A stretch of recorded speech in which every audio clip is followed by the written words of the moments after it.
بسم اللہ الرحمن الرحیم نحمده ونصلی علی رسولہ الکریم حامدا ومصلیا ومسلما۔ حمد و صلات کے بعد چند احادیث کا ترجمہ ہے۔ فضائل رمضان کے حوالے سے کچھ آیاتیں قرآن پاک کی اور کچھ احادیث کا ترجمہ کیا جائے گا، دھیان توجہ سے سنیے گا۔ نبی کریم صلی اللہ علیہ وسلم کی رحمت للعالمین ذات نے مسلمانوں کے لیے ہر باب میں جس قدر فضائل اور ترغیبات ارشاد فرمائی ہیں، ان کا اصل شکریہ اور قدردانی تو یہ تھی کہ ہم مسلمان ان پر مر مٹتے، مگر ہماری کوتاہیاں اور دینی بے رغبتیاں اس قدر روز افزوں ہیں کہ ان پر عمل تو درکنار، ان کی طرف التفات اور توجہ بھی نہیں رہی، حتیٰ کہ اب لوگوں کو ان کا علم بھی بہت کم ہو گیا ہے۔ تو اس لیے بیان کرنے کا مقصد یہ ہے کہ ہمارے بھائیوں دوستوں کے اندر رمضان کے مہینے کے بارے میں معلومات ہوں، فضائل کا علم ہو، تو اس کو ہم جتنا سنیں گے، آگے پہنچائیں گے، اس پہ ہمیں عمل کرنا بھی اتنا آسان ہوگا۔ رمضان المبارک کا مہینہ مسلمانوں کے لیے حق تعالی شانہ کا بہت ہی بڑا انعام ہے، مگر جب ہی ہے کہ اس انعام کی قدر بھی کی جائے، ورنہ ہم سے محروموں کے لیے ایک مہینہ تک رمضان رمضان چلائے جانے کے سوا کچھ بھی نہیں ہے۔ میرے بھائیوں، ایک حدیث میں ہے کہ اگر لوگوں کو یہ معلوم ہو جائے کہ رمضان کیا چیز ہے تو میری امت یہ تمنا کرے کہ سارا سال رمضان ہی ہو جائے۔ ایک اور حدیث میں آتا ہے کہ رمضان المبارک کے روزے اور ہر مہینے میں 3 روزے رکھنا دل کی کھوٹ اور وساوس کو دور کرتا ہے۔ کتنی پیاری بات ہے۔ اسی طرح صحابہ رضوان اللہ علیہم اجمعین رمضان کے مہینے میں جہاد کے سفر میں باوجود نبی کریم صلی اللہ علیہ وسلم کے بار بار افطار کی اجازت فرما دینے کے روزے کا اہتمام فرماتے ہیں۔ یعنی ایک موقع پر صحابہ رضوان اللہ علیہ اجمعین جنگ کے لیے گئے تو اللہ کے نبی صلی اللہ علیہ وسلم حکم دے دیا کہ روزے کو توڑ دیں۔ تو کچھ احکام ایسے بھی ہوتے ہیں رمضان شریف کے کہ اگر جنگ ہو تو اس کے اندر جو ہے اگر مشقت کا خوف ہے، مرنے کا خوف ہے، تو اللہ کے نبی صلی اللہ علیہ وسلم کو اجازت فرما دی، لیکن اس کے باوجود اس قدر لگاؤ تھا کہ انہوں نے توڑنے کو گوارا نہیں کیا۔ پھر حتیٰ کہ حضور صلی اللہ علیہ وسلم کو حکماً منع فرمانا پڑا، یعنی آپ صلی اللہ علیہ وسلم نے حکم دے دیا توڑ دیں۔ جب حکم آ جائے اللہ کا یا نبی کا، پھر اس پر حکم واجب ہو جاتا ہے۔ اسی طرح میرے محترم بھائیو دوستوں، مسلم شریف کی ایک حدیث میں آیا ہے کہ صحابہ کرام رضی اللہ تعالی عنہ اجمعین ایک غزوہ کے سفر میں ایک منزل پر اترے۔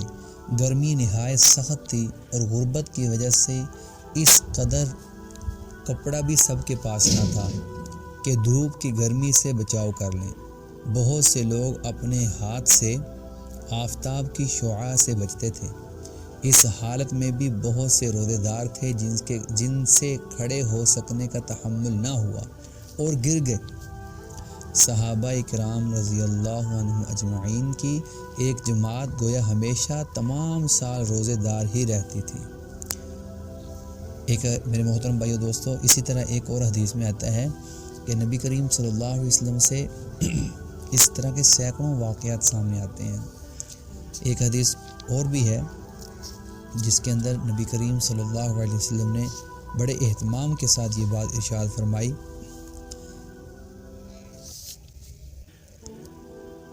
آپ صلی اللہ علیہ وسلم نے فرمایا کہ میری امت کو رمضان شریف کے بارے میں 5 چیزیں مخصوص طور پر دی گئی ہیں جو پہلی امتوں کو نہیں ملی۔ نمبر 1 یہ کہ ان کے منہ کی بدبو اللہ کے نزدیک مشک سے زیادہ پسندیدہ ہے۔ نمبر 2 یہ کہ ان کے لیے دریا کی مچھلیاں تک دعا کرتی رہتی ہیں اور جب روزہ افطار ہوتا ہے اس وقت تک کرتی رہتی ہیں۔ نمبر 3 پہ یہ کہ جنت ہر دن ان کے لیے آراستہ یعنی خوبصورت کی جاتی ہے۔ اور پھر حق تعالی شانہ فرماتے ہیں کہ قریب ہے کہ میرے نیک بندے دنیا کی مشقتیں اپنے اوپر سے پھینک کر تیری طرف آویں۔ نمبر 4 قابل غور بات ہے کہ اس میں سرکش شیاطین قید کر دیے جاتے ہیں کہ وہ رمضان میں ان برا کی طرف نہیں پہنچ سکتے جن کی طرف غیر رمضان میں پہنچ سکتے ہیں۔ نمبر 5 پہ یہ کہ رمضان کی آخری رات میں روزہ داروں کے لیے مغفرت کی جاتی ہے۔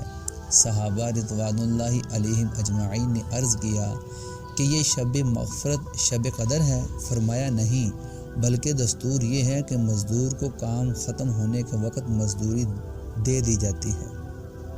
میرے محترم بھائیو دوستو، اس حدیث کے اندر 5 خصوصیات بیان کی ہیں جو پہلی امتوں کو اللہ نے نہیں دی۔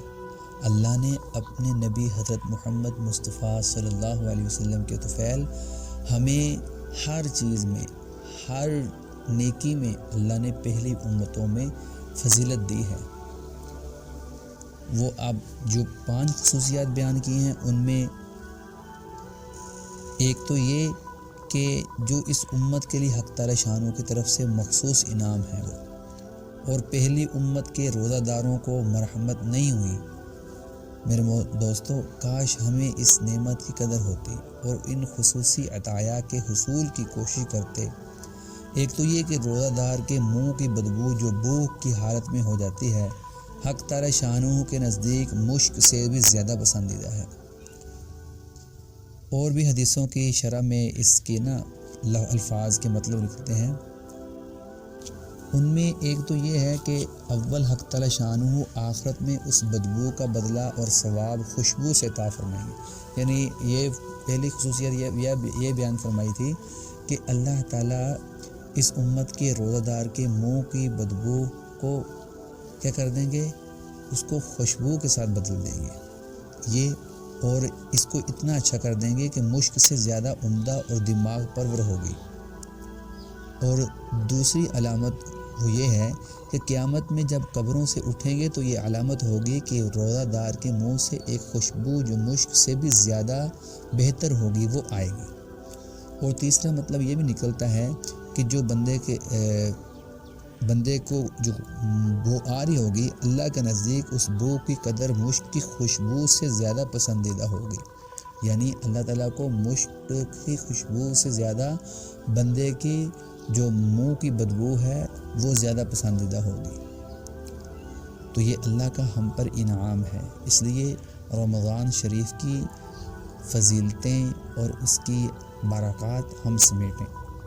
تو دعا ہے کہ اللہ تعالیٰ ہمیں ان باتوں پہ عمل کرنے کی توفیق بھی عطا فرمائے اور آگے بھی پہنچانے کی توفیق عطا فرمائے۔ وآخر دعوانا ان الحمد للہ رب العالمین۔